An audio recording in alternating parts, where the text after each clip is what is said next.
Olá, pessoal! Sejam super bem-vindos a mais uma edição do Pró-Olímpico para o Nível A. Eu sou Leonardo Cavalcante, professor de matemática, e estou muito feliz de estar aqui.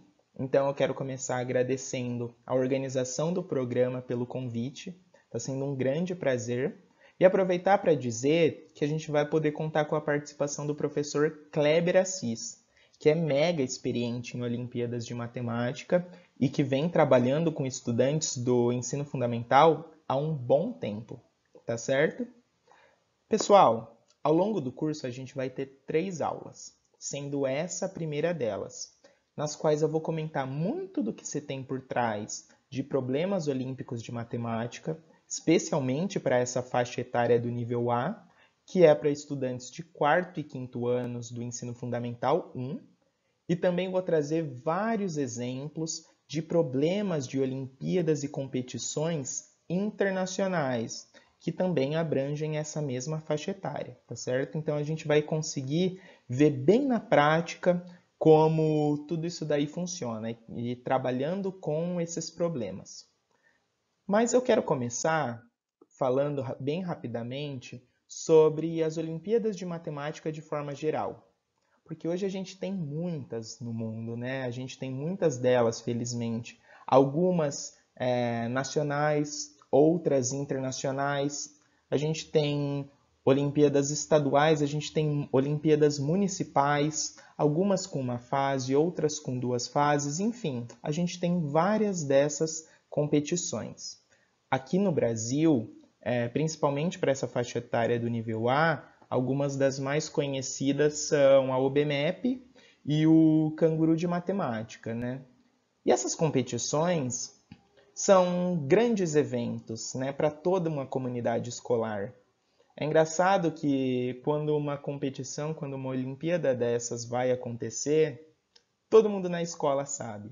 Então, o estudante, os professores, os funcionários de maneira geral, todo mundo sabe que naquele dia, né, uma Olimpíada vai acontecer.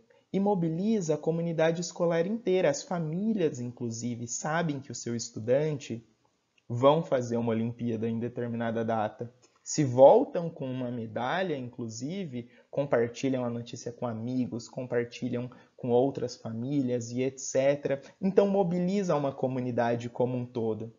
E para o estudante, ainda mais nessa faixa etária, desperta um espírito competitivo porque são crianças, né? Estudantes do nível A, dos 4º e 5º anos, ainda são crianças. E é natural, né, da natureza do estudante dessa idade que tem esse espírito competitivo. E entre os estudantes de uma turma, ou quando sabem, né, que vão competir com outras escolas, nacionalmente, etc. E isso daí acontece, mas dá um gás bastante grande para a escola e estimula, né, estimula o estudante a se envolver com algo diferente daquilo que ele vê no dia a dia, né? Então, ele se motiva a resolver, né, a se aprimorar na resolução desses problemas olímpicos que são diferentes. Estimula também o professor a renovar a sua prática docente muitas vezes, e é interessante que quando os professores gostam e se envolvem com Olimpíadas e competições e etc., e não só de matemática, tá certo? De outras disciplinas também, eles passam a resolver mais desses problemas, passam a trazer isso mais para o dia a dia escolar, inovam, saem da rotina, mudam sua prática docente ali, né, de uma forma bastante expressiva e vêm resultados muito bons, tanto para a sua própria prática docente, mas os resultados dos seus estudantes também. As aulas se tornam mais interessantes, né? O ano letivo acaba sendo outro, então é bastante legal. É lógico que é um desafio para o estudante, porque ele vai lidar com uma competição, enfim, ele vai estar imerso num evento, mas que ele não tinha participado antes, né? Então, muitas vezes os problemas que ele precisa resolver, as provas que chegam até eles, né, num primeiro momento são, né, pelo menos surpreendentes. Para o professor, é engraçado, eu gosto de pensar que para o professor é um grande exercício de humildade, né? Porque é natural que aconteça, pode acontecer e perfeitamente natural que um estudante tenha uma resolução muito mais interessante do que a do professor. Acontece, né? Mais ainda, o estudante consegue resolver um problema de Olimpíada e o professor não. Isso também para estudantes do nível A, né? Para essa faixa etária, completamente normal. Né? Então, o professor acaba reconhecendo, né, que nessa faixa etária ainda, onde a matemática nas escolas não é tão ferramental, né? Para se ter noção, o estudante de nível A não está familiarizado com a ideia de variável, equações e etc. Então ele não sabe nem o que é o x ainda na matemática. E ainda assim ele consegue mobilizar ali diferentes partes do seu conhecimento e fornecer uma resolução interessante. Para o professor é muito rico olhar, né, essas diferentes possibilidades de resolução, é muito legal. Então é um exercício de humildade bastante grande e do qual vem bons frutos com certeza. Algumas dessas competições têm âmbito internacional. E a gente tem um estigma, né, de que quando a gente escuta essa palavra internacional, a primeira sensação é medo, né, porque se é internacional é difícil. E não é verdade, né, não é verdade. Para o estudante, inclusive, pode ser algo muito interessante. O fato dele saber que ele está participando de uma competição internacional da qual estão participando estudantes de outros países e ele acaba resolvendo os mesmos problemas que estudantes de outros países e etc. Para ele é muito estimulante, né? Muda, né? Tem o potencial de mudar completamente o olhar dele para com a matemática. E para o professor também, né? Saber que ele está tendo contato ali com problemas de matemática ou, enfim, uma matemática que está sendo trabalhada não só no seu país, é muito legal. Ver ainda o resultado dos seus estudantes é algo extremamente valioso, né? Então, esses são pontos importantes das Olimpíadas de Matemática de maneira geral. A gente tem algumas competições internacionais de matemática que estudantes do Brasil participam, né? A primeira delas é a Olimpíada Internacional de Matemática, a IMO, que é a mais importante de todas essas competições internacionais. Né? A IMO acontece no Brasil, estudantes do Brasil participam da IMO, e felizmente a gente tem vários medalhistas, né, de ouro na Olimpíada Internacional de Matemática. Tem a Olimpíada do Cone Sul, né, que participam alguns países da América do Sul, e a gente tem também estudantes do Brasil que participam dessa Olimpíada. Tem o concurso de canguru de matemática, eu faço parte do canguru de matemática. Por trás do canguru existe uma associação formada por mais de 90 países, né, que anualmente se reúnem e trabalham incansavelmente para montar cada uma das provas. O canguru acontece desde o terceiro ano do Fundamental 1 até o terceiro ano do ensino médio, então abrange os níveis, né, do nível A. Inclusive, hoje eu vou trazer várias questões do concurso Canguru de Matemática para a gente trabalhar. Aqui no Brasil acontece desde 2009, é muito interessante. Coloquei aqui também o Desafio Bebras com um asterisco, né? Eu também faço parte do Desafio Bebras. O Desafio Bebras ele é de pensamento computacional, mas tem muitas questões que são bem interessantes que trabalham raciocínio lógico, estratégias de resoluções de problemas, então mobilizam ali muitos conhecimentos que se aproximam da lógica na matemática, principalmente para essa faixa etária, onde né, nem sempre a gente trabalha a lógica clássica e etc. Então, ao longo do curso, eu vou trazer alguns problemas do Desafio Bebras, que tem uma comunidade internacional por trás também, formada por mais de 70 países. Tá certo, pessoal? Bom, mas a grande pergunta é, né? O que essas competições, né, sejam elas nacionais, internacionais, etc., têm de especial? Eu acho que até agora vocês vão, como eu falei bastante sobre isso, talvez já tenham percebido. Mas o que elas têm de especial são os problemas que elas apresentam, né? Os problemas que elas apresentam são o grande diferencial.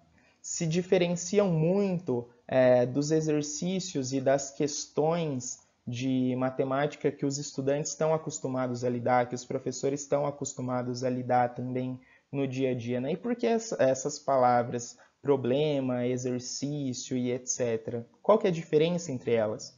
Eu gosto de pensar que um problema é algo novo, né? Quando a gente pensa na palavra problema, nossa, eu preciso resolver um problema, né? A gente já, né, tem aquele estigma, pô, então é algo ruim. Não, mas é algo que possivelmente a gente nunca lidou, ou algo de certa forma trabalhoso. Para os problemas de matemática, a gente pode carregar um pouquinho desse significado, sim, e é bem por aí. Um problema é algo que é inusitado, né? O estudante vai ter um esforço para resolver. Ele pode nunca ter visto aquilo antes. Ele talvez não saiba por onde começar. E pode ser um problema para o professor também. Naturalmente, perfeitamente aceitável.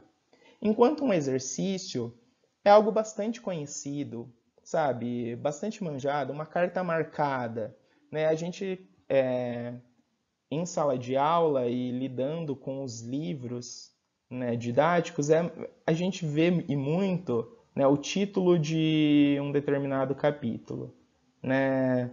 Teorema de Pitágoras. Tudo bem que para essa faixa etária eles não têm o Teorema de Pitágoras, é claro. E na hora em que, né, depois de toda a teoria, alguns exemplos, chegam os exercícios. O estudante já sabe que aquilo que ele vai precisar usar para resolver aqueles exercícios é o Teorema de Pitágoras. Vai bastante por essa linha. Então, nessas competições e nas Olimpíadas, muitas vezes o estudante não sabe nem por onde começar, né? Ele olha para aquilo, não tem nenhuma dica, né? Não tem nenhum spoiler, enfim, e ele precisa, né, se virar. Ele precisa unir todos os conhecimentos que ele tem de matemática, enfim, ele precisa pensar em estratégias interessantes e que sejam eficientes. Então, é essa diferenciação entre um problema e um exercício, que é muito importante para todas essas faixas etárias, mas para o nível A, quando os estudantes ainda estão tendo contato com uma matemática sem ser tão ferramental, né, é indispensável. E a estrutura, né? Eu trouxe essas palavras estrutura e currículo. Por quê? A gente tem estruturas diferentes, né, para essas Olimpíadas, mas algumas coisas que a gente percebe são essas questões, né, vêm gradativamente aumentando o seu grau de dificuldade. Então, o estudante, mesmo que que esteja participando pela primeira vez e o professor ainda não tenha tido contato com provas, né, com Olimpíadas, vai aos poucos se familiarizando. Então, vê que vai conseguindo avançar ao longo, conforme vai resolvendo a prova. Então, tem uma estrutura que permite com que ele se envolva, permite que ele vá mergulhando, se interessando e aumentando, né, melhorando cada vez mais o seu desempenho. O canguru de matemática, por exemplo, as provas são as provas são divididas em questões fáceis, médias e difíceis, né? E as questões fáceis valem 3 pontos cada, as questões de grau de dificuldade médio 4 pontos cada, as questões difíceis 5 pontos cada. Na UBMEP na UBMEP para o nível A, agora tem a UBMEP Mirim também. Então, na UBMEP, estudantes de segundo ano do ensino fundamental 1 já têm a oportunidade de começar a se familiarizar com Olimpíadas do Conhecimento. É muito legal na matemática. E o nível 1 é para segundo e terceiro anos e o nível 2 para quarto e quintos, né? Que é o nível A. É a Mirim 2, Mirim 1 e Mirim 2. Mas tem essa evolução, né, no grau de dificuldade. Isso é muito interessante. E o currículo, né? Quando a gente fala de Olimpíadas Internacionais, nas quais vão participar estudantes de muitos países, né? Como assegurar, como tranquilizar, na verdade, o nosso estudante de que vai estar sendo uma competição justa, de que que ele tem condições de ter uma performance tão boa quanto estudantes de outros países, né? Que a gente tem muito, né? Ouve muito nome, pensa que o estudante desses determinados países com certeza irão melhor. Porque tem um currículo que, né, tem muitas discussões por trás, tem muita conversa por trás, então todos esses países, no Canguru, por exemplo, a gente tem uma comunicação bastante saudável entre todos os países, né, bastante democrático, então a gente chega num consenso sobre o que é ensinado em todos eles, para garantir que todos possam participar. Então tem uma série de conteúdos ali que a gente tem a certeza de que os países ensinam, que vai ser uma competição justa, né? Então é isso que assegura que a competição, antes de tudo, ela vai ser bastante justa e mesmo que a gente tenha países de realidades até socioeconômicas diferentes, todos os estudantes envolvidos vão ser capazes de resolver as provas, tá certo? Bom, a gente chega ao título do nosso curso, que é Por Trás dos Problemas Olímpicos. Né, eu sugeri uma organização ao longo das aulas, que é, nessa nossa primeira aula, trabalhar números e álgebra, né, a aritmética ali dessas provas. Na segunda aula, geometria. Na terceira aula, lógica. Essa organização é um pouquinho diferente daquelas que a gente vê em boa parte das Olimpíadas. Então a gente vê que não tem combinatória, quer dizer, pelo menos que não está escrito combinatória, grandezas e medidas também não está aparecendo e etc. Mas tem bastante, na realidade, tudo isso isso é uma maneira um pouquinho diferente de organizar. Mas é claro que combinatória também está contido em alguns desses tópicos, né? Grandezas e medidas, por exemplo, né? Tem bastante em geometria. Quando a gente fala de sistema horário, também está em números. Então a gente tem diferentes maneiras de dividir ali a matemática como é colocada nessas Olimpíadas. A sugestão que eu tenho para o nosso curso é, na aula de hoje, a gente trabalhar números e álgebra, na próxima, geometria e na terceira, lógica. Tá certo? Bom, pensando em números e álgebra e olhando, fazendo um mapeamento daquilo que costuma cair em boa parte dessas competições, principalmente para o nível A, é claro, eu fiz uma seleção de alguns temas, de alguns tópicos da matemática que costumam cair bastante e que fazem parte do currículo de muitas dessas competições. Então, operações básicas, né? A adição, a subtração, a multiplicação, a divisão. É natural que ainda, né, como a gente está falando, tem estudantes de quarto ano, que a multiplicação ainda esteja, para alguns estudantes, estabelecida como uma adição de parcelas iguais. Né? Eles usam essa mesma ideia para trabalhar a divisão, é perfeitamente normal que eles resolvam dessa maneira. Múltiplos e divisores também aparece.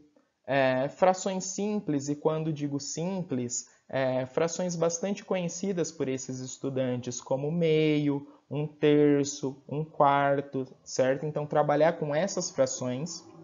Sequências, né? Sequências numéricas, sequências, né, que apresentam padrões ali geométricos também, a gente vai ver isso. Sequência é um tema bastante polêmico, isso merece uma atenção especial e a gente vai conversar sobre isso conforme vou resolvendo alguns dos problemas que eu vou trazer aqui para a gente.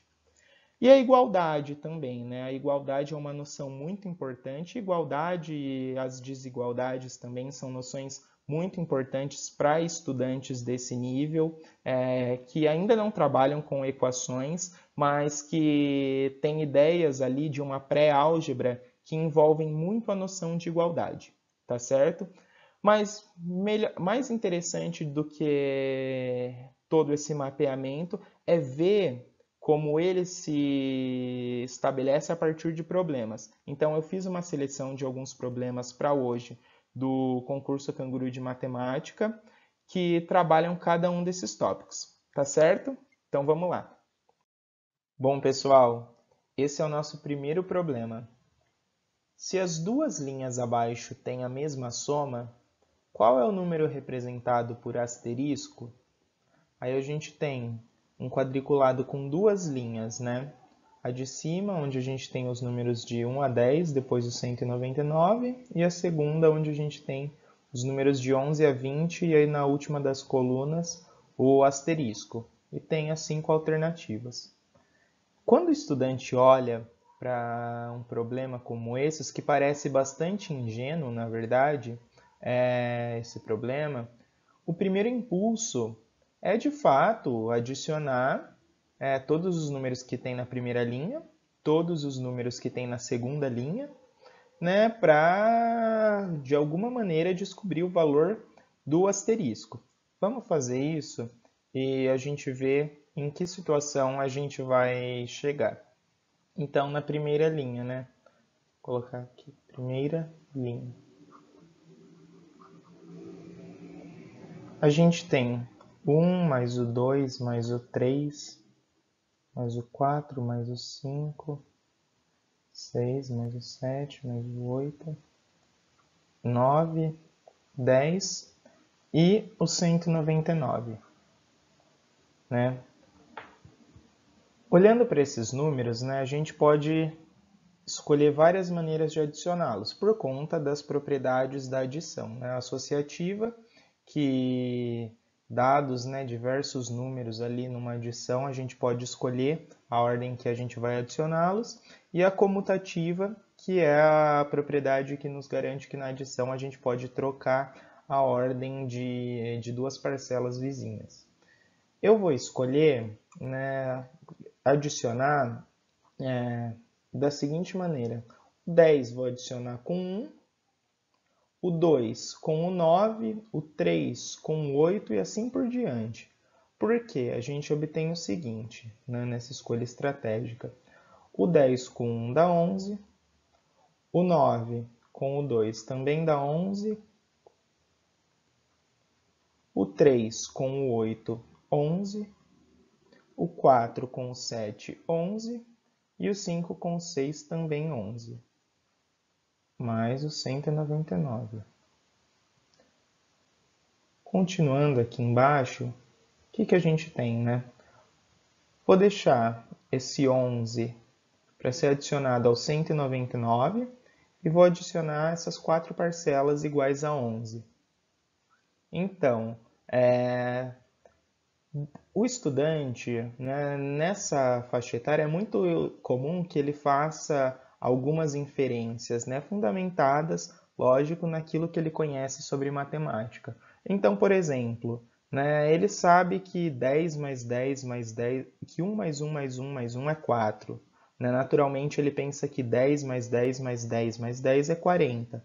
Isso sem falar que o 10 é igual a 10 vezes o número 1. Não, ele faz essas inferências, né, com muita naturalidade, mesmo que ele não use ali muitas operações matemáticas ou muitas propriedades da matemática. Mas uma vez que estão fundamentadas, vale super a pena. A partir disso, ele descobriria que o 11 mais 11 mais 11 mais 11 acaba dando 44. Mesmo que ele não esteja com a multiplicação ali tão bem estabelecida. Da mesma forma, né, a gente tem 11 mais 199. Bom, 199 mais 1, ou 1 mais 199, dá 200. Então, mais 11, a gente tem o 210. Com isso, ele chega ao 254. Agora adicionando todos os números da segunda linha, né? E carregando o asterisco. O que a gente tem? O 11, mais o 12, mais o 13, mais o 14, mais o 15, mais o 16, o 17, o 18, o 19, o 20 e carregando aqui o asterisco.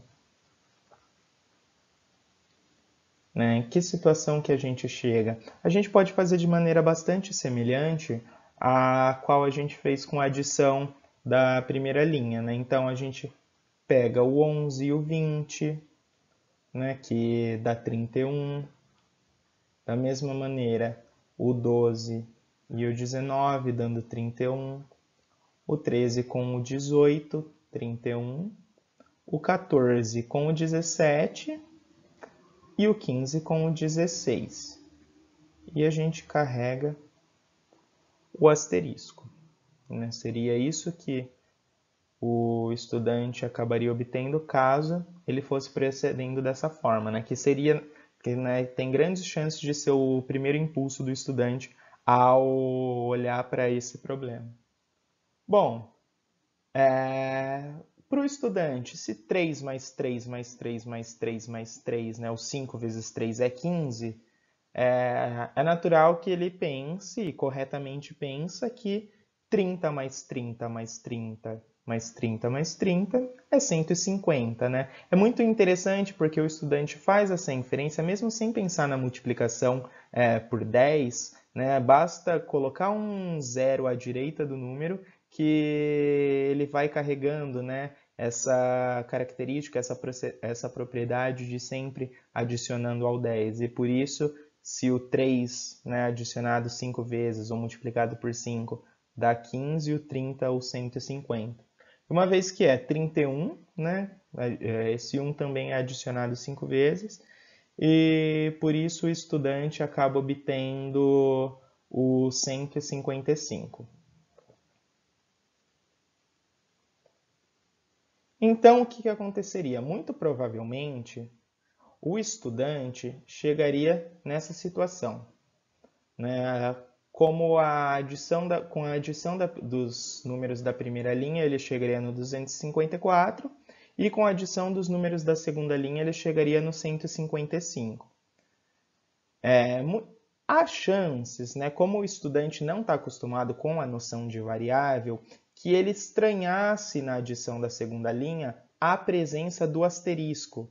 Né? Para ele, o asterisco ali não tem tanto sentido, ele não está familiarizado com a ideia de colocar símbolos ali nas operações que ele faz com os números. Mesmo se ele procedesse corretamente, ele chegaria nessa situação, no 155 mais asterisco, nessa expressão algébrica. E a grande pergunta para um estudante do nível A é: e agora? Né? O que ele faria? Muito dificilmente ele faria algo assim.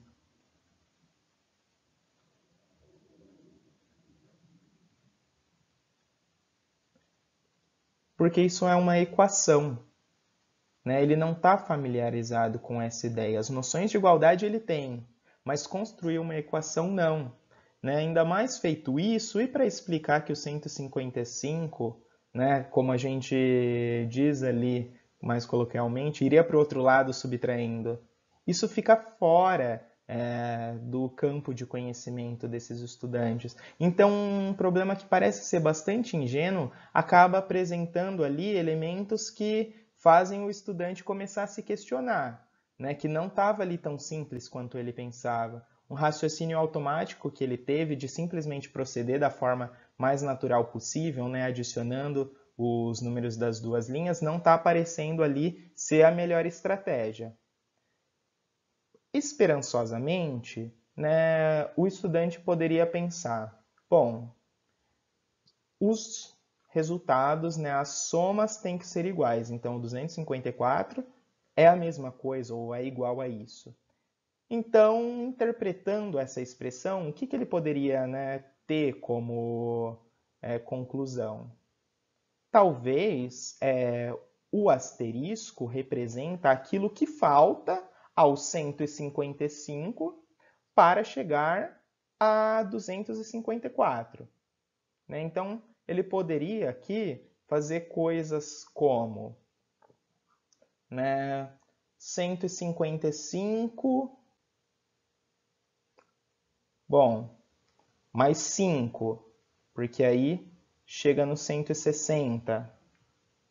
Depois ele pega esse 160 e adiciona 40, porque aí chega no 200. Vamos marcar esse 5, marcar esse 40. Depois no 200, ele adiciona 54, porque aí ele obtém aquele número que ele queria. Então veja, talvez, né, esse asterisco represente aquilo que falte, de fato representa, né? Então o asterisco acabaria sendo o quê? A soma de todas essas parcelas que foram necessárias para ele de fato obter o 254 a partir do que ele tinha anteriormente, tá certo? E aí ele poderia ser feito, né, o 5 mais 40 mais 54. Agora, né, a gente fazendo uso das propriedades da adição, né, trocar essa ordem 40 mais 5 mais 54, porque aí o 54 mais o 5, né, o 5 mais o 54, dá o 59, e adicionado ao 40, a gente tem o 99. Então essa pode ser esperançosamente uma saída que o estudante vem a ter quando ele se depara com uma situação como essas, tá certo? Então, compara esses dois resultados e tem esse tipo de raciocínio. Pode ser também que não aconteça, uma vez que ele não está familiarizado com essa linguagem, isso daqui não deixa de ser uma expressão algébrica. Né? Aqui o asterisco está exercendo o papel de uma variável, então isso é uma expressão algébrica com a qual o estudante não está familiarizado, tá certo? Ele também poderia olhar para isso e pensar, bom, né, então, se é o que falta para o 155 se tornar o 254, ao invés de ir completando ali com valores até obter o 254, como a gente fez, ele poderia pensar numa subtração. Aí sim acabaria chegando no mesmo resultado. Mas, né, qual estratégia ali seria possível que esse estudante enxergasse, né, ou um caminho que otimizasse a resolução, fizesse, né, para Olimpíadas, principalmente para essas competições, o tempo é um fator importante. O que poderia ajudar? Tem um padrão muito interessante nas duas linhas desse quadriculado, que é o seguinte, né, da primeira linha para a segunda, até a penúltima coluna, a gente tem que os números aumentam em 10. Então, por exemplo, do 1 para o 11, a gente tem aqui que é 10 unidades maior. Do 2 para o 12 é a mesma coisa. Do 3 para o 13 é a mesma coisa. Do 4 para o 14, e isso vai se carregando até a penúltima coluna, onde a gente tem o 10 e o 20.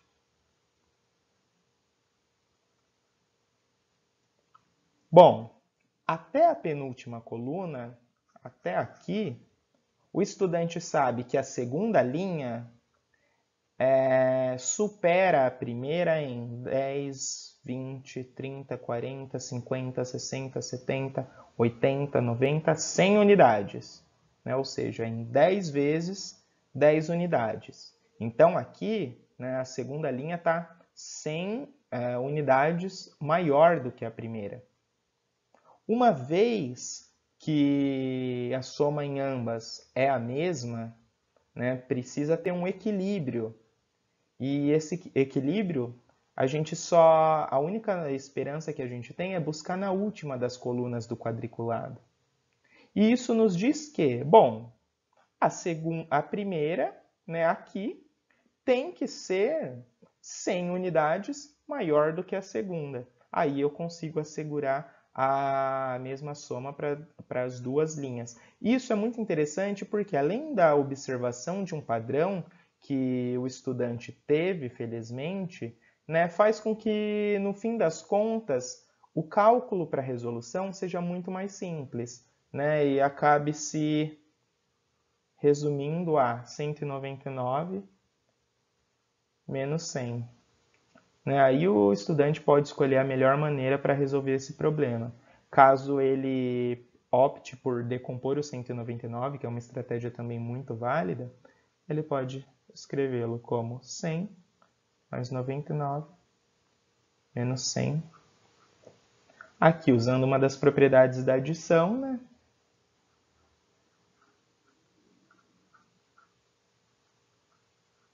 E aqui, né, o famoso cancela, né? Mas a diferença entre 100 e 100 é zero, por isso resta 99. Chegando à mesma resposta, mas de uma maneira muito mais rápida e não mais eficiente por conta da rapidez, mas porque evita que o estudante, né, por conta de um impulso ali natural, totalmente natural, chegue a um certo ponto que fuja daquilo que ele está habituado a trabalhar com matemática. Né? Para esse nível, as expressões algébricas, equações e todas essas ideias. Tá certo? Agora a gente tem o nosso segundo problema, pessoal. 5 crianças deveriam pintar 3/4 da quantidade total dos quadradinhos de seus tabuleiros. Uma das crianças, A, B, C, D ou E, errou. Qual? E aí a gente tem 5 alternativas, cada uma delas com um quadriculado parcialmente preenchido, né? Parcialmente colorido. E todos esses quadriculados de cores diferentes. É interessante chamar a atenção, pessoal, que aqui nesse problema a gente tem uma coisa muito interessante que é a presença da seguinte fração escrita por extenso: 3/4. Né? Por que isso daí é importante? Lembra quando eu estava falando anteriormente naquele mapeamento, né, de temas das frações simples? Frações simples eu queria dizer essas frações mais famosas, como meio, 1/3, 1/4, que o estudante reconhece, o estudante do nível A reconhece o que representa, né? Principalmente quando ele observa representações visuais de cada uma dessas frações. Essas ele conhece. Mas será que ele reconhece uma fração como 3/4? E a resposta é sim, né? Esses estudantes reconhecem porque essas frações, como 3/4, são decorrências, né, das frações como essa fração, por exemplo, é uma decorrência da fração 1/4. Né? A gente, conversando entre a gente, sabe que é 3 vezes 1/4, né? 3/4. Mas o estudante tem condições sim de reconhecer cada uma dessas frações, tá bom? É muito comum para essa faixa etária que o trabalho com frações seja a partir de representações como a desse problema. Né? Em malhas quadriculadas, também o estudante, né? Muitos estudantes veem a representação através de pizzas e etc. Não é comum que esses estudantes efetuam operações entre frações. Né? Então, meio mais 1/3. Né? Essa é uma operação que dificilmente um estudante do nível A resolveria. Mas representações como essa são totalmente acessíveis. Né? Então, por exemplo, quando ele olha para as alternativas que a gente tem aqui, né, ele observa na alternativa A um quadriculado com 4 quadradinhos, né, dos quais 3 quadradinhos estão coloridos e um quadradinho não está colorido. Né? Então, desses 4 quadradinhos, inicialmente o estudante sabe que 1/4 é um quadradinho. Né? Então, 3 quadradinhos coloridos representam 3/4. Né? Então, ele tem já no primeiro momento a certeza de que essa fração está correta. O problema vai se desenrolar quando ele começa a analisar as outras malhas quadriculadas que ele tem, das outras alternativas. Porque a malha quadriculada da alternativa B, por exemplo, não tem 4 quadradinhos. Né? Ela tem 12 quadradinhos. E agora, como que o estudante vai proceder numa situação como essas? Né? Muitas vezes é uma grande dificuldade para alguns estudantes desse nível representar aquilo que eles veem visualmente em forma de fração. Né? Então, por exemplo, numa situação como essas, em que eu tenho 12 quadradinhos, dos quais 1, 2, 3, 4, 5, 6, 7, 8, 9 deles estão coloridos, não é bem possível que muitos estudantes não representem o que eles veem da seguinte maneira, como 9 dozeavos. É bem possível que isso daí não aconteça. E o mesmo para as outras, né? Então aqui, onde eu tenho 10 quadradinhos e 5 deles estão coloridos, e 6 deles, perdão, não são nem 10. São 1, 2, 3, 4, 5, 6, 12 quadradinhos e 6 deles estão coloridos, como 6 sobre 12. E aqui 8 quadradinhos, dos quais 6 estão coloridos, então 6 oitavos. E aqui 16 quadradinhos, dos quais 3, 4, 5, 6, 12 deles estão coloridos como 12 16avos. Isso pode ser um problema para alguns desses estudantes do nível A. Completamente normal. E mesmo se esses estudantes conseguissem representar cada uma dessas malhas quadriculadas dessa maneira, a gente teria um outro problema, que é o seguinte: como eu garanto, né, como ele descobre que essas frações representam a mesma quantidade? Né? O que ele faz? Né? Ou seja, ele vai chegar nas famosas frações equivalentes? Pode ser que não. Mais ainda, como a gente explica para esse estudante, né, bem coloquialmente, que ele pode dividir aqui em cima e dividir aqui embaixo, que ele não vai alterar o resultado? Então, por exemplo, eu vou dividir o meu numerador por 3, o meu denominador por 3. Isso faz com que eu chegue aqui no numerador 3 e no denominador 4. Não. Para a gente é muito óbvio que a ideia de fração esteja relacionada a uma divisão. Para o estudante desse nível, uma fração pode ser uma mera representação das partes de um todo. Né? E aqui a gente está atribuindo a ela um caráter numérico muito grande, a gente está fazendo operações com essas frações. Então é muito interessante que, apesar do reconhecimento das frações por parte desse estudante, sejam elas, né, decorrências daquelas frações mais famosas que eles conhecem, tem certas limitações até onde eles estão familiarizados a trabalhar com elas. E aí, né, que saída a gente teria? Né, que saída um estudante de determinado nível teria? Bom, observando, né, essa segunda malha quadriculada, por exemplo, a primeira, facilmente o estudante consegue checar que representa 3/4. Ele pode olhar, por exemplo, que essa malha quadriculada tem 4 linhas. Primeira, segunda, terceira e quarta. Cada uma dessas linhas tem a mesma quantidade de quadradinhos. Ou seja, eu consigo, de certa forma, repartir isso em 4 partes, né? Das quais essa daqui, por exemplo, é uma. Ou seja, é uma parte de 4. Assim, o estudante consegue reconhecer o que é 1/4 nesta situação. Bem como quando o estudante olha para um quadriculado como esses da alternativa C, o que ele faz? Bom, tenho 12 quadradinhos, tenho 2 linhas, tenho 6 colunas E agora, né, o que eu posso fazer? Bom, ele pode pensar, né, isso daqui é metade, né? A primeira linha, então, por exemplo, é a metade. Bom, mas nela eu tenho 6 quadradinhos, né? Mas eu também tenho uma metade aqui dentro, né? Que são 3 quadradinhos.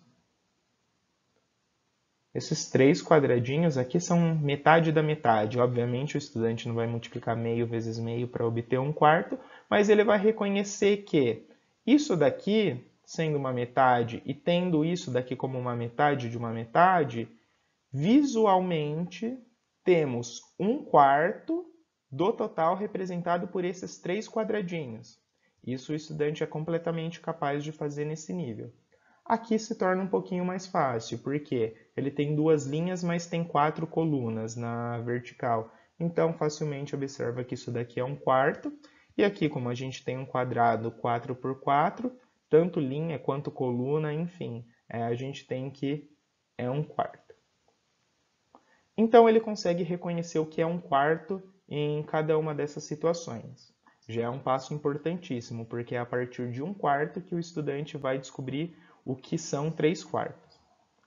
Olhando para esse caso, ele pode, né, e é importantíssimo que o estudante tenha essa proatividade. Muitas vezes os estudantes sentem muito receio ou acham que não podem modificar algumas coisas que estão num determinado problema. Coisas como, tá vendo esses 3 quadrados brancos? E se esses quadrados brancos passassem todos para a primeira linha, ou seja, esse quadrado branco da segunda linha viesse para cá e o quadrado branco da terceira linha viesse para cá. E aí, né, a gente faz essa troca. É importantíssimo que o estudante reconheça que ele pode ter esse tipo de ação ao resolver um problema. Isso faz com que ele interaja demais. E muitas competições de matemática, especialmente competições internacionais, cobram do estudante, né, e que ele tenha esse tipo de comportamento. Então, aqui a gente tem, né, nessa nova situação, nessa reordenação das cores nos quadradinhos, que uma das linhas está inteira branca, as outras 3 linhas estão coloridas, né? Se uma linha é 1/4, 3 delas coloridas representam 3/4. Aqui, na alternativa C, a gente vai fazer esse remanejamento também. Então, este quadrado azul, vem para cá, ele vai se transformar em branco já já. Esse azul de baixo vem como branco para cima. Este azul de baixo vem como branco para cima. Passa a ser branco. Passa a ser branco. Passa a ser branco. Visualmente, o estudante vai reconhecer que isso daqui é a metade do quadriculado. Nesse momento, ele já chega à resposta e descobre que essa é a alternativa correta para o problema. Mas só para a gente terminar, o raciocínio vai ser análogo, né? Aqui eu vou trocar esse quadradinho branco da terceira coluna pelo quadradinho laranja da segunda coluna. E aqui novamente, vou usar o vermelho, não tenho laranja aqui disponível, mas novamente ele enxerga 3/4 e aqui, né, toda uma diagonal desse quadriculado pode ser repassada para uma coluna, uma linha perfeitamente. E aí, mais uma vez, o estudante reconhece que 3/4 do quadriculado está devidamente colorido. Então é interessante observar bastante coisa nesse problema, né? Porque ele ele já tem logo de cara uma fração que é decorrência de uma fração bastante reconhecida pelo estudante. Em momento algum nesse problema é cobrado que o estudante faça operações com frações. Isso está fora. do campo de conhecimento nessa faixa etária. Mas que ele olhe para essa fração que é uma decorrência e consiga perfeitamente representá-la numa malha quadriculada, que é uma representação conhecida do estudante, bastante aceitável, e principalmente tenha essa ousadia, vamos dizer assim, de trabalhar da maneira mais dinâmica possível com as informações que são dadas no problema, sem, é claro, modificar dados, né, nada que foi dado no enunciado. Interagir ativamente. Essa é uma postura que, para o estudante, conforme ele vai desenvolvendo uma cultura olímpica, e não só nas Olimpíadas e competições de matemática, mas em toda a sua trajetória como estudante, é muito rica. Tá certo, pessoal? Agora, o nosso terceiro problema, pessoal. Cada uma das 5 caixas contém maçãs ou bananas, mas não ambas as frutas. Todas as bananas juntas pesam o triplo de todas as maçãs juntas. Quais caixas contêm maçãs? Aí, ao lado do texto escrito, a gente tem 5 caixas numeradas de 1 a 5 e com pesos diferentes, e também 5 alternativas. É super interessante e importante que apareçam problemas como esses para estudantes da faixa etária do nível E, porque a gente começa a se dar conta de que muitas coisas, né, que parecem inacessíveis porque a gente tem um olhar já pré-estabelecido, mas hoje, com o conhecimento que a gente tem hoje em matemática, e esqueça que é completamente acessível para eles também, né? Porque problemas como esse, né, que a gente já tem um olhar algébrico, né, como o primeiro, podem ser trabalhados a partir de uma pré-álgebra também, né? E o que é importante, né? Do que o estudante vai precisar quando ele está resolvendo um problema como esses? De muitos dos tópicos que foram listados naquele mapeamento, né, de números e álgebra. Então, problemas como esse envolvem operações, né, com os números naturais, adição, subtração, multiplicação, divisão. Envolve ideias de dobro, triplo, etc., múltiplos e divisores. Um problema como esse, já adianto que vai envolver ideias de frações, tá certo? Então, tudo isso acaba permitindo que o estudante resolva, né, essas questões, um problema como esses. Mas qual pode ser a nossa postura, né? Porque mesmo tendo um olhar de certa forma viciado, por exemplo, quando a gente lê a seguinte frase: todas as bananas juntas pesam o triplo de todas as maçãs juntas. A gente tem vontade já de converter para uma linguagem algébrica imediatamente. Então a gente tem vontade de fazer o seguinte: chamar a maçã de x, chamar a banana, uma vez que é o triplo de todas as maçãs, de 3x, e escrever uma equação que vai dar como resposta, né, aquilo que a gente quer, né? E qual que é a nossa postura em relação a isso? Jogar tudo isso daí fora? Não, né? Vale para a gente questionar e repensar, procurar o que está por trás desse nosso raciocínio.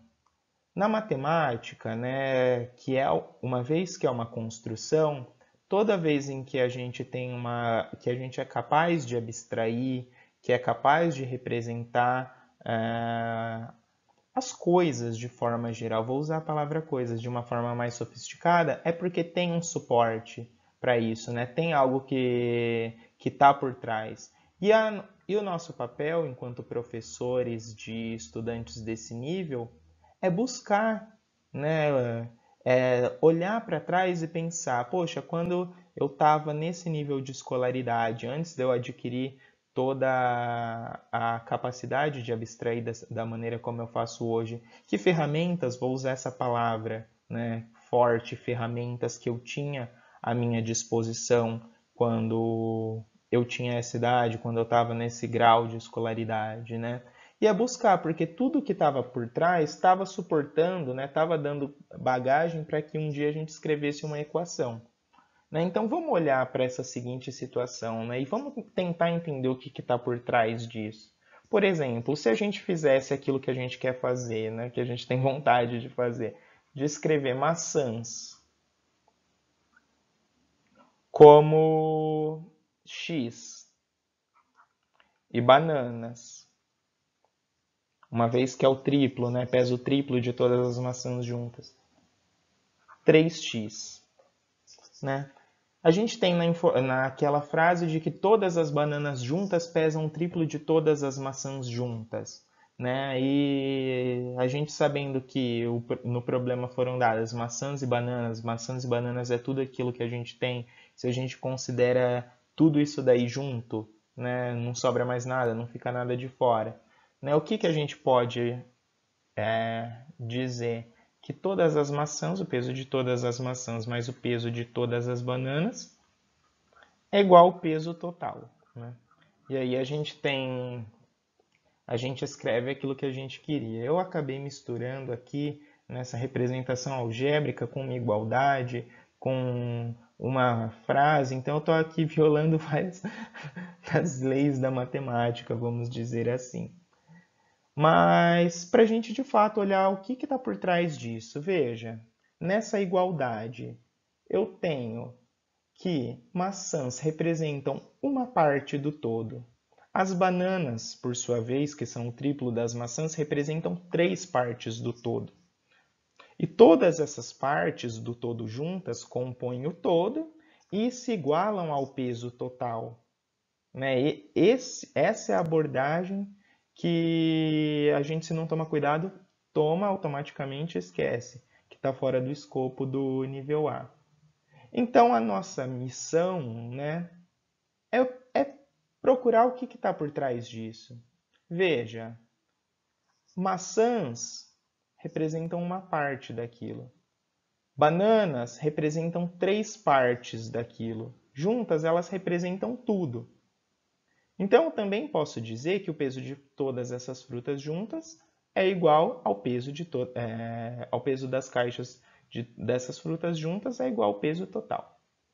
Né? As maçãs, uma vez que maçãs e bananas juntas compõem o todo, e esse todo é dado em 4 partes, uma parte das maçãs e 3 partes das bananas, as maçãs são 1/4, representam 1/4 do peso total.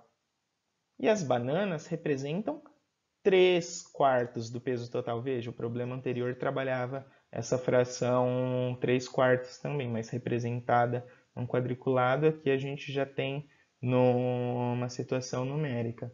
Então a gente começa, veja que agora, quando a gente vai olhando para aquilo que a gente estava com vontade de fazer, né, escrevendo numa linguagem completamente algébrica, e passa a usar esses elementos, a gente transfere isso, a gente possibilita que isso seja compreensível para um estudante de nível A. Não dessa maneira, é claro.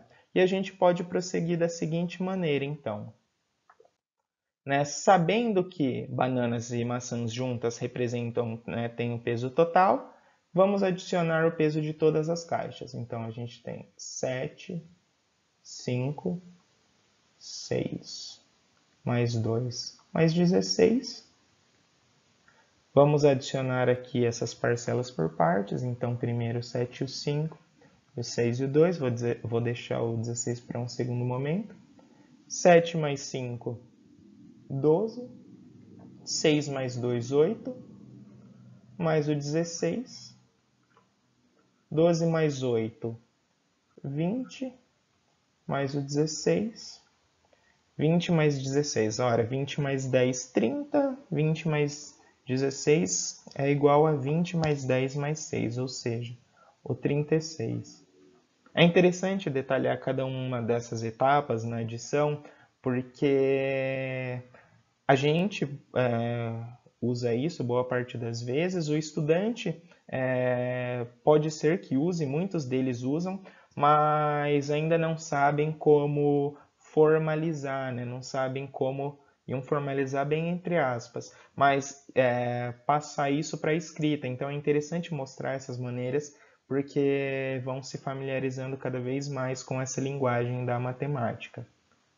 Mas voltando, né? Então a gente tem que 36 é o peso de todas as caixas. Maçãs e bananas compõem o todo, que é dado em 4 partes. Uma dessas partes representada por maçãs, 3 dessas partes representadas por bananas. Ora, maçãs representam 1/4. Numa situação numérica agora, né, a gente tinha uma situação, uma situação indo para geométrica, né, indo para geometria, uma representação visual. E agora, como que a gente lida com isso numa representação numérica? Bom, 1/4, uma parte de 4, o 36, por exemplo. A gente sabe que é 30 mais 6. Tudo bem, né? O 30. Bom, 30 é 20 mais 10. Né? Se eu pegar 5 desse 20, eu chego no 15. 15 mais 15. Então, esse 30 vira um 15 mais 15. E esse 6 vira um 3 mais 3. Legal. Juntando isso daí, né, eu posso escolher a ordem, né, mais uma vez, sustentado pelas propriedades da adição. 15 mais 3 vira um 18, o outro 15 mais 3 também vira um 18. Bom, o 18 é um 9 mais 9, então acaba que esse meu 36 vira um 9, mais 9, mais 9, mais 9. Eu fiz isso propositalmente, por quê? Não necessariamente o estudante do nível A vai concluir que uma vez que as maçãs representam 1/4, né, eu vou pegar o peso total, dividir por 4 e chegar ao peso representado pelas maçãs. Mas quando a gente faz isso daqui, escreve com o 36 como uma adição de parcelas iguais, 4 parcelas dadas por 9, cada uma das parcelas sendo 9, é muito mais fácil do estudante reconhecer que 1/4, né, é uma dessas parcelas. Então basta que eu pegue uma dessas parcelas, uma delas para as maçãs, as outras 3 para as bananas, né? E o grande ponto é, bom, se eu quero descobrir quais são as caixas nas quais há maçãs, né, nesse momento a conclusão são as caixas cujo peso cujos pesos totalizam 9 quilos.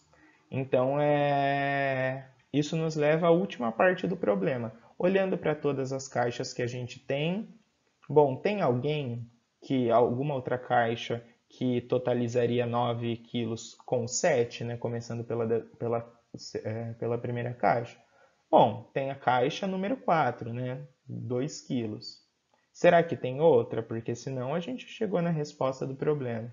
Bom, com 5 precisaria ter outra de 4 quilos. Não. Com 6 teria que ter outra de 3 quilos. Também não. E a caixa 5, né, já ultrapassou os 9 quilos. Então a gente conclui, né, assim, que são as caixas 1 e 4, né, chegando à resposta do problema. Então, caixas,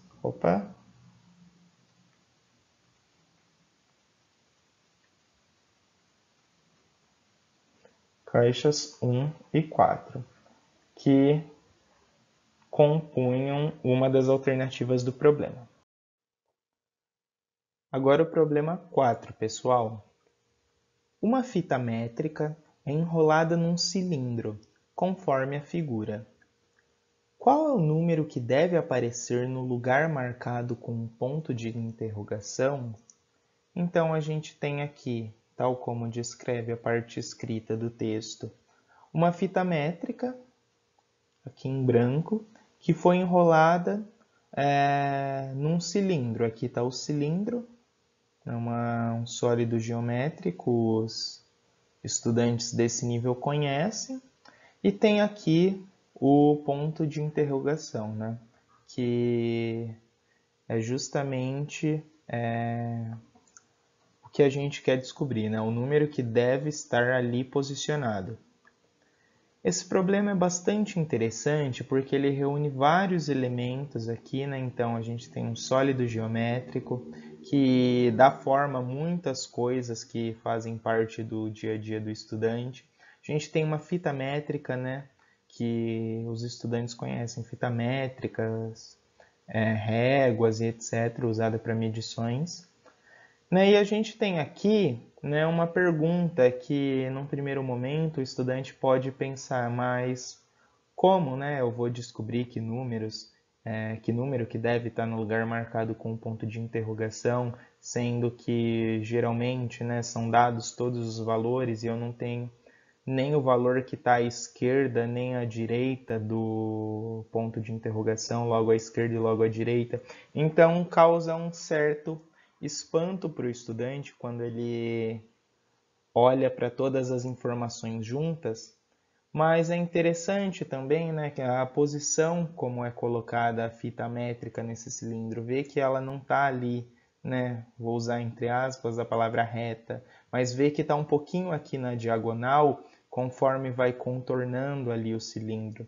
E também tem muitas coisas bacanas, que essa curvatura do cilindro da fita métrica no cilindro, perdão, vai se mantendo. Né? Aqui essa distância também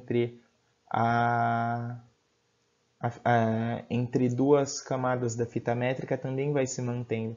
Algumas dessas características o estudante pode nem ter a curiosidade ou para ele ali, isso daí é de certa forma indiferente, sendo que não, são dados interessantes para o problema, e mesmo assim ele conseguiria resolver.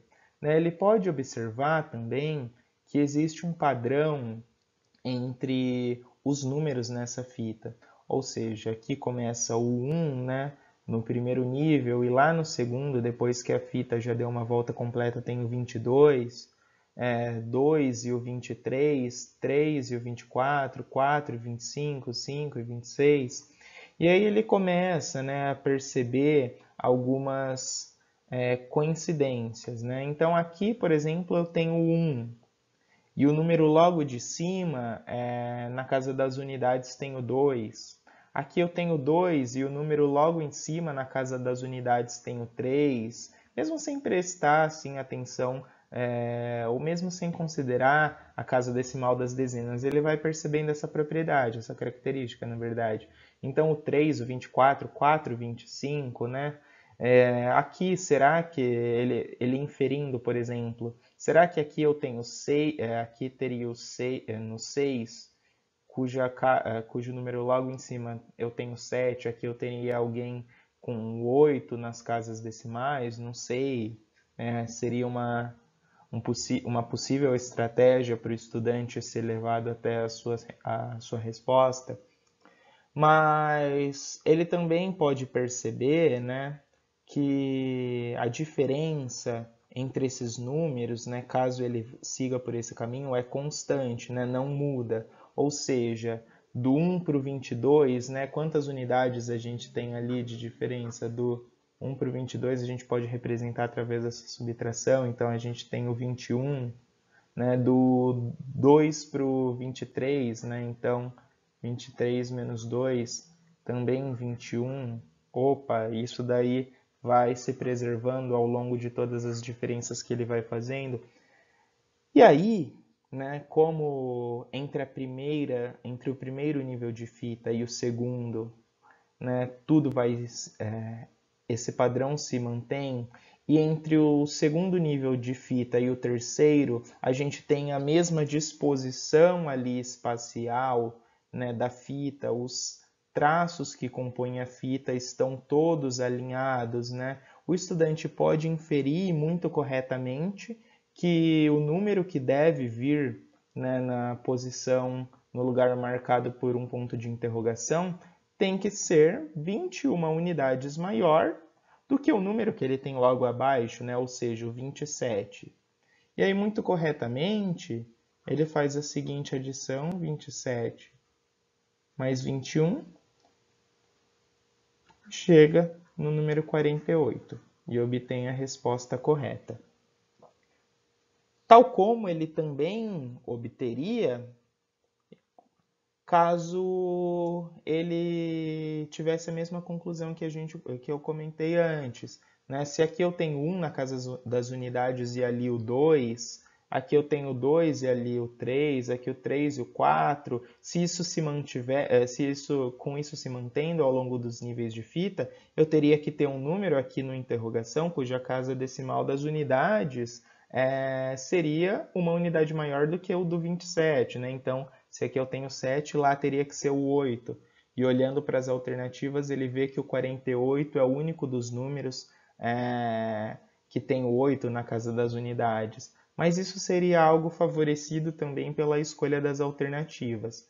Caso eu tivesse algum outro número que tem o 8 na casa decimal das unidades, tudo cairia por terra.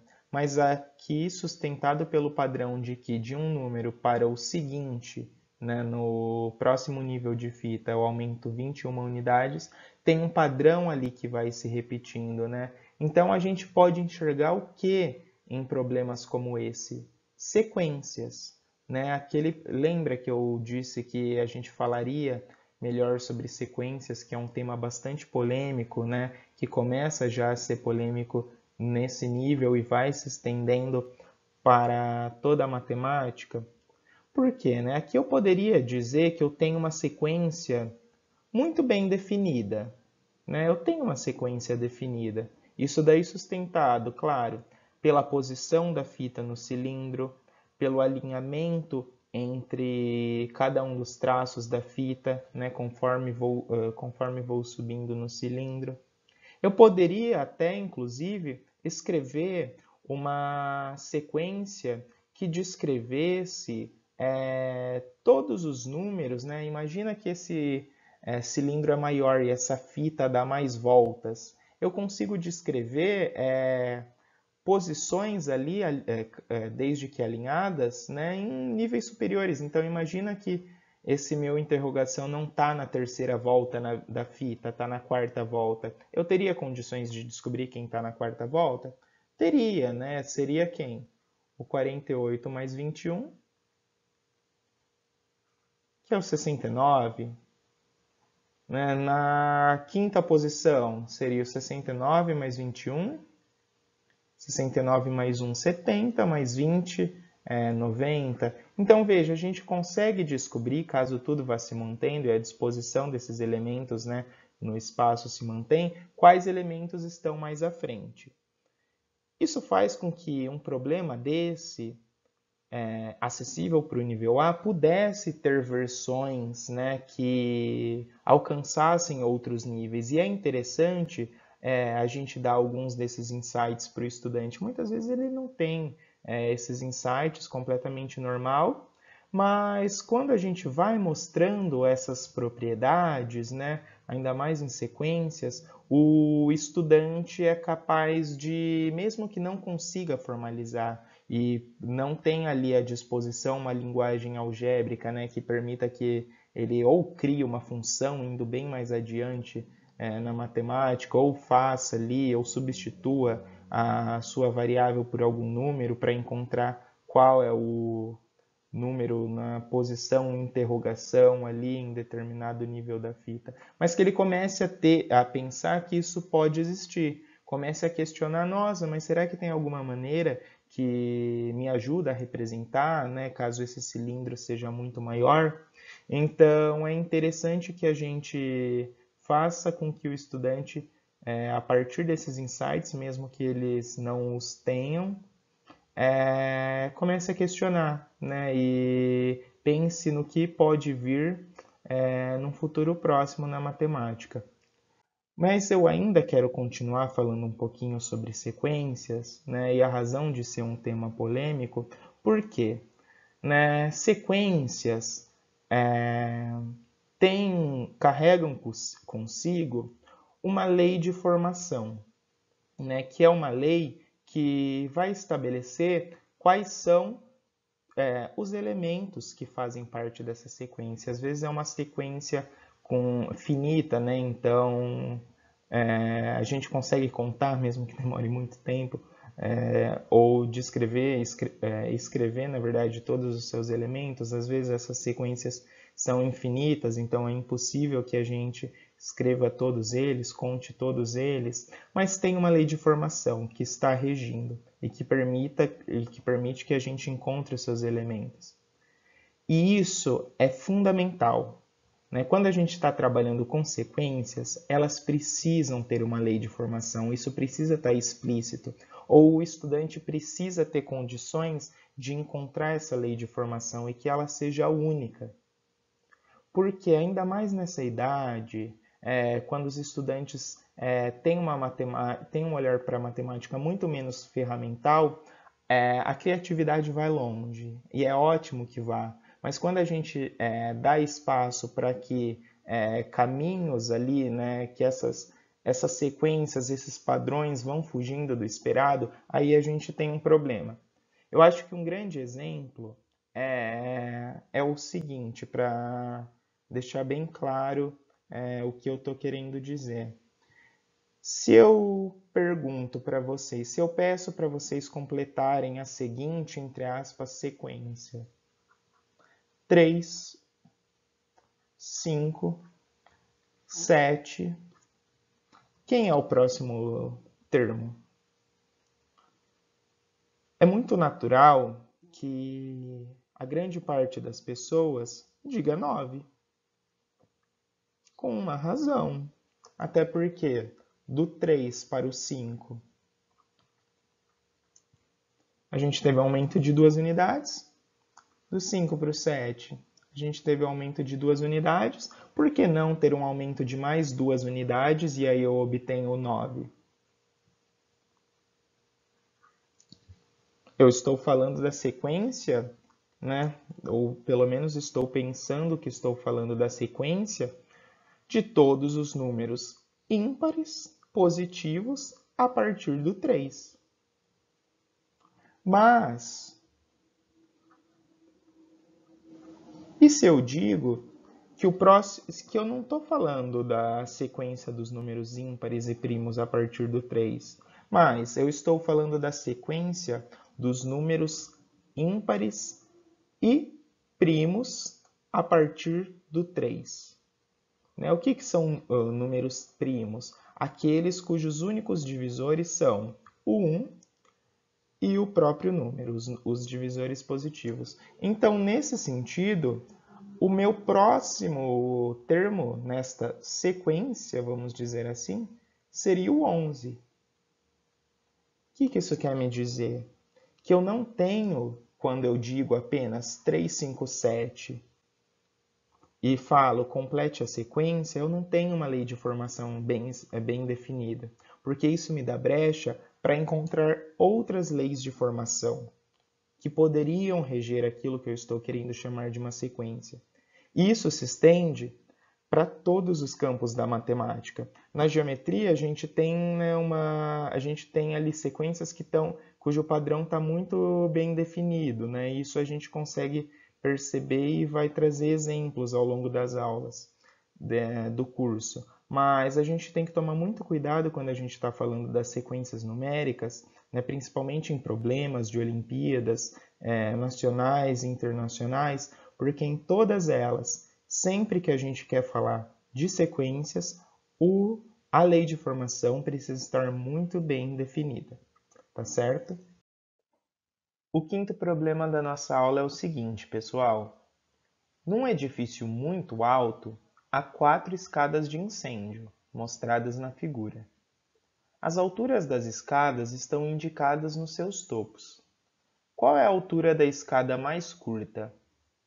E aí a gente tem a imagem, né, do problema, logo à direita, e 5 alternativas. É interessante, pessoal, que nessa imagem do problema, né, a gente tem ali uma composição que representa o edifício, né, e essa composição é formada por vários blocos retangulares que de fato dão forma ao edifício, né, muitos edifícios que a gente vê por aí, né, e aí a gente tem alguns blocos menores, né, e as escadas apoiadas nesses blocos. E aí, né, a gente consegue perceber que para cada uma dessas escadas foi dada uma medida que representa a sua altura, e em uma delas a gente não tem a medida, né, a mais curta, é aquela que a gente está procurando saber quanto mede. E é interessante que nesse problema a gente tem ali a representação, né, da incógnita. Né? O que é incógnita? É aquilo que a gente quer descobrir, né, no problema. A gente tem uma representação bem geométrica, né? Isso é muito legal, porque, né, eu tenho que todas essas escadas estão na vertical, né? Todas elas, né, estão ali alinhadas entre si, né? Geometricamente a gente diria que essas escadas são paralelas, né? Então, mas o importante é que o estudante reconheça que essas escadas estão todas alinhadas. Isso é mais do que suficiente para ele conseguir resolver o problema. E é interessante que a partir desses valores e comparando, né, onde as escadas estão apoiadas, ou seja, há escadas que estão no chão, há escadas que estão em cima de outros blocos ali que compõem o edifício, a gente é capaz de ir descobrindo valores, né? Então a gente vai brincando ali com várias subtrações que são muito lúdicas, são muito interessantes para o estudante, né? Mas vê que por trás tem uma série de elementos, né? Até fazer essa constatação de que muitas subtrações vão levar a gente até a resposta do problema. Então, se a gente olha aqui, por exemplo, né, para a escada mais à direita e a escada mais à esquerda. Veja, a escada mais à direita começa da base desse bloco retangular grande, né? Então, tá aqui e vai até o topo. Já a escada mais à esquerda, ela começa em cima desse bloco e vai até o topo. Né? A única diferença de altura, né, entre essas duas escadas é essa daqui, que representa a altura, inclusive, desse bloco. Né? Então, o que eu posso dizer? Né? Que essa altura aqui é igual à altura da escada grande, né, que está mais à direita, menos a altura da escada que está mais à esquerda. Ou seja, que é 48 menos 32, que é igual a 16. Então, eu consigo concluir que aqui vale 16. E aí a gente dá continuidade ao nosso problema, né? A gente percebe, por exemplo, que essa outra escada mais ao centro, né, e logo à esquerda da escada maior, tem altura 36. Né? Enquanto a escada logo à esquerda dela tem a altura que a gente quer descobrir. Mas veja, eu sei que este comprimento aqui é igual a este comprimento. Né? Ou seja, já é uma parte do comprimento dessa escada de altura 36. Então, 16 já é essa parte de baixo dessa escada. Enquanto o que falta, né, o que eu tenho, né, mais para cima, é exatamente igual à altura dessa escada que eu estou procurando, né, a medida. Então, o que eu posso, né, o que o estudante pode concluir? Que a altura dessa escada é justamente o que falta ao 16 para se tornar 36. Né? Ele pode ter esse tipo de raciocínio. Então, ele procede da seguinte maneira, né? Ou fazendo a diferença, né, tal como a gente fez, entre o 36 e o 16, ou seja, dessa escada de altura 36, ele retira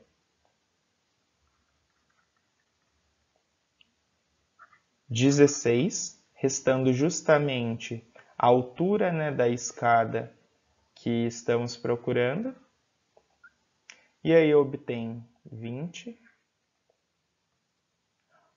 Ou tenta completar o 16 até chegar ao 36, como a gente já fez no primeiro problema da aula, né, com o 155 e o 254. Ou seja, primeiro ele adiciona 4, que aí ele chega no 20. Depois, ao 20, ele adiciona 10, chegando assim ao 30. Depois, ao 30, ele adiciona 6, chegando assim ao 36. E todas essas parcelas, né, o 4 mais 10 mais o 6, vou escolher essa ordem, então 10 mais 10, 20. A adição de todas essas parcelas representa a altura da escada. Veja, é um problema bastante simples, que tem um apelo geométrico muito interessante, mas, sobretudo, né, qual que é o grande ponto? Por que é um problema escolhido, né, para a nossa aula de números e álgebra? Porque esse problema dá um significado muito interessante e que vai muito de acordo com a realidade do estudante para aquilo que é uma incógnita, para aquilo que é uma variável. Veja, eu poderia perfeitamente escrever esse problema em termos de uma equação. Eu poderia começar a fazer, eu poderia chamar aqui de x, né, essa altura que eu quero descobrir, e montar equações que me permitissem descobrir o valor disso daqui. Ao invés disso, a gente analisa a disposição das escadas e consegue encontrar um caminho alternativo que me fornece o valor que eu quero. Mas durante todo esse caminho, veja que eu uso esse bloco aqui retangular que parece um cubo, né, num primeiro momento sem valor algum, mas consigo atribuir uma altura para esse bloco. No outro momento, né, eu consigo descobrir qual que é a altura aqui dessa escada menor que estava se comportando, que poderia, na verdade, se comportar como uma variável, né, para um problema essencialmente algébrico. Então, o grande ponto desse problema, a beleza desse problema, é que eu consigo atribuir um significado muito conhecido para o estudante para aquilo que é uma variável. Né? Um estudante que não tem ainda necessariamente conhecimentos de variável, não sabe o que são equações, mas que consegue já ter uma noção inicial de que eu posso atribuir valores às coisas, né, sem chamar essas coisas de variável ainda. Né? Então eu aproximo aquilo muito mais do contexto do estudante. E é muito interessante, né, que isso na prática, em sala de aula, algo muito mais empírico, né, algo muito mais experimental, que quando os problemas vão se aproximando ali do que o estudante conhece no dia a dia, das suas experiências e tudo mais, eles têm uma disposição muito maior para resolver o problema. Esse é um grande exemplo, né? A gente tem ali algo que pode fazer parte do dia a dia de muitos deles e que está ali representando uma variável, né? Os estudantes eles se sentem muito mais dispostos, muito mais empolgados, né? Não sei se existe alguma pesquisa por trás, seria muito pertinente, gostaria muito de saber se ela já existisse, não seria muito útil. Mas a motivação do estudante, a empolgação do estudante, quando problemas assim de Olimpíadas se aproximam da sua realidade de uma maneira interessante, natural e que não seja forçada, né, que não force ali uma aproximação, uma contextualização próxima, né, que não represente de fato a sua realidade, mas é muito interessante como dá uma motivação para o estudante, dá uma energia e uma vontade de resolver e participar que é muito legal, tá certo? A gente vai chegando agora, pessoal, ao último problema dessa nossa primeira aula, que é um clássico, né? Tem aquele ditado que um clássico nunca sai de moda, né? E a gente tem vários exemplos disso no dia a dia. A calça jeans é um exemplo, a caneta Bic é outro, e para matemática eu tenho certeza que um dos grandes clássicos são as balanças, né? E não à toa, porque se algo vem fazendo muito sucesso por muito tempo é porque tem uma razão. E para esses níveis, né, principalmente, as balanças são muito úteis, os estudantes adoram. Em sala de aula, né, os estudantes ficam muito ali empolgados para resolverem problemas com balanças, porque além de muito divertido, é uma forma muito intuitiva, né, e que se aproxima muito ali da realidade do estudante, de entender as igualdades, né, o que são igualdades, desigualdades. Então, essas primeiras noções, né, a respeito disso, mesmo que eles não saibam, não trabalhem com equações, são muito acessíveis, né? E o contexto das balanças é um contexto muito direto, né? O que elas representam é muito evidente. Então, elas são extremamente úteis para a matemática. E para estudantes de nível A, né, nessa faixa etária, elas aparecem muito em Olimpíadas e competições de matemática internacionais e nacionais. Tá certo?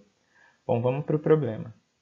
Marta colocou 3 tipos de objetos: hexágonos, tem ali o hexágono, quadrados, o quadrado, e triângulos, nos pratos de 3 balanças, conforme figuras a seguir. Então, tem a figura, a balança na primeira situação equilibrada, né? Então, aí, no prato da esquerda tem 2 hexágonos, no prato da direita tem um triângulo e um quadrado, né? O estudante, olhando para isso, consegue concluir que 2 hexágonos ou valem o mesmo, né, do que um triângulo e um quadrado, ou têm o mesmo peso, né, representam, será a mesma coisa, mas tem ali, né, um certo equilíbrio, ou seja, tem uma equivalência entre os dois lados, né? No caso, o contexto da balança deixa claro que tem o mesmo peso. A segunda imagem mostra a balança equilibrada novamente. Do lado esquerdo, no prato da esquerda, um triângulo e um hexágono. No prato da direita, um hexágono e 5 quadrados. A terceira balança já não está equilibrada, né? No prato da esquerda, a gente tem 3 hexágonos. É um prato que está um pouquinho mais acima do que o prato da direita, que por sua vez tem 2 triângulos, né? Isso, num primeiro momento, já leva o estudante a pensar e concluir corretamente que a gente tem uma situação de desigualdade sendo representada aí, né? Uma vez que não tem o equilíbrio das balanças, tem um desequilíbrio, portanto, uma desigualdade. E é capaz também de perceber que o prato da direita da balança está mais pesado, né? Ou seja, 2 triângulos são mais pesados do que 3 hexágonos, ou valem mais do que 3 hexágonos, se a gente for, né, levar adiante esse tipo de conclusão. O que Marta deve acrescentar no prato esquerdo da última balança para equilibrá-la? Veja que o enunciado é bastante generoso. Então, diz que algo deve ser acrescentado no prato da esquerda da última balança. Então, se o estudante ainda não tinha concluído que o prato da esquerda estava mais leve, né, e o da direita estava mais pesado, aqui ele tem total condições de concluir, porque se algo deve ser acrescentado ao prato da esquerda, é porque está mais leve no contexto das balanças, ou está faltando, né, ou tem menos, se a gente for levar adiante. E aí a gente tem 5 alternativas, né? Um quadrado na A, 2 quadrados na B, um hexágono na C, um triângulo na D e 2 triângulos na E. Bom, pessoal, aqui novamente a imagem dessas 3 balanças. O contexto é bastante intuitivo, né? O grande ponto é como iniciar, né, o trabalho com essas balanças, como lidar, né, com esses instrumentos agora, né, cada vez mais se aproximando de uma álgebra, mas ainda com uma pré-álgebra. Bom, a ideia é tentar extrair ao máximo possível de cada uma dessas situações ou de cada uma dessas balanças, né, relações entre essas figuras geométricas, né, mais especificamente entre os pesos dessas figuras geométricas.